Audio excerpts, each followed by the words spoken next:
Magandang umaga po sa ating lahat. Narito po ang ating weather update.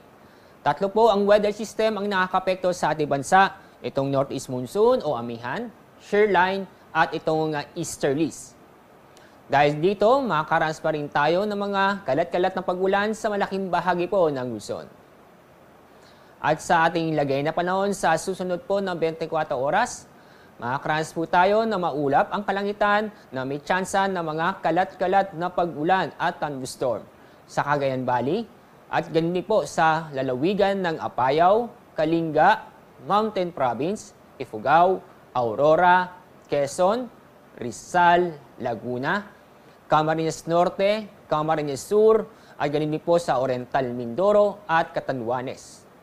Paalala sa mga kababayan po natin sa mga nabanggit na lugar, mag-ingat po tayo dahil sa mga pag-ulan na posibleng magdulot ng mga pagbaha o pagguho ng lupa. Samantala, ang nalabing buong bahagi po ng Luzon kasama po ang Metro Manila ay magiging maganda at maliwas sa panahon ngayong araw.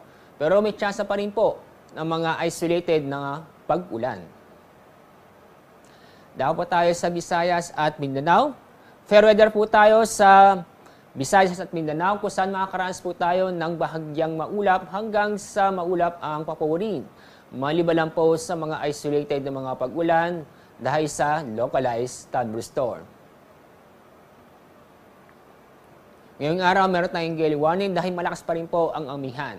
Kaya makakaranas o makakaasa pa rin tayo ng mga matataas ang alon sa mga baybaying dagat sa Batanes, Ilocos Sur, Ilocos Norte, Cagayan, kasama ang Babuyan Islands at Isabela.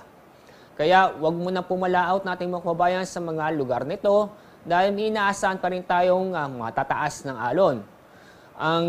Halos po ang taas ng alon ay aabot po ng 4.5 meters.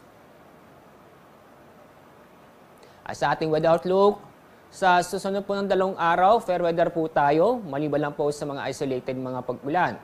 Pero pagdating po ng Miyerkules, maulan na panahon ang inaasahan po natin sa Legazpi City, Metro Davao at Metro Cebu.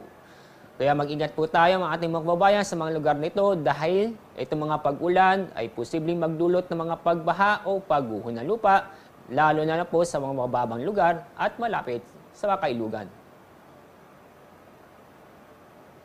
Ang araw pong sisikat sa ganap na 6:02 ng umaga. Ang araw lulubog sa ganap na 5:24 ng hapon. Iyan po ang ating weather update ngayong araw. Mula sa Pag-asa, ako po si Alzar D. Aurelio.